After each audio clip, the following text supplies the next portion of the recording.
guys, it's Anna, and today I decided to review The Shining by Stephen King. It has taken me so long to read this book, and I figured since I've dedicated so much time and energy to reading it, I should review it and put it up on the channel. So for those of you who don't know, The Shining is a horror novel about a family who goes up to a haunted hotel to take care of it during its off season. So during the 9 months that aren't summer. It's much better to just kind of go into it not really knowing what's happening, but even the back cover, it's just a very vague synopsis. Something that I will say though is that the son, Danny, has a supernatural power called the Shine, and it allows him to do some crazy things and communicate with people, but that does play a major role as it is called The Shining. I do want to have a trigger warning, but I don't know how to do the trigger warning without spoiling, so I will say trigger warning for abuse, mild sexual content, and oh, there's a lot of swear words. I don't really know if that bothers people a lot, but it just,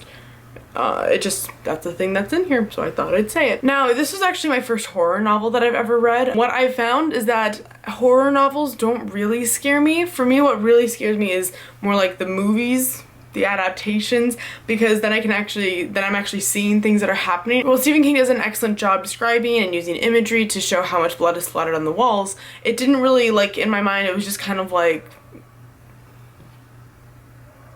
I don't know, for me it just wasn't as scary as the movie was. Another thing that I thought was really interesting about the book is that the main character Jack, the father, would reminisce on some memory in the past, then within that memory that Jack would also reminisce about something else in the past. It got kind of deep into almost Inception-like stuff, but it was never really confusing. You could always tell what was what.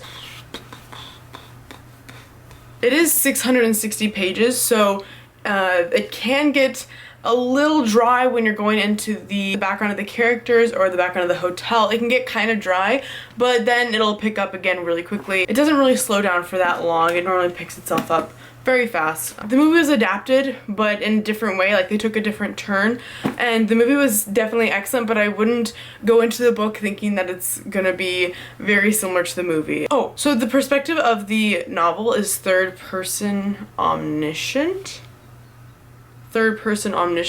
but it'll focus on different characters and different chapters. Kind of think like how Eleanor and Park was. It was third person, but it focused on Eleanor's life and then Park's life, or their perspectives on different situations.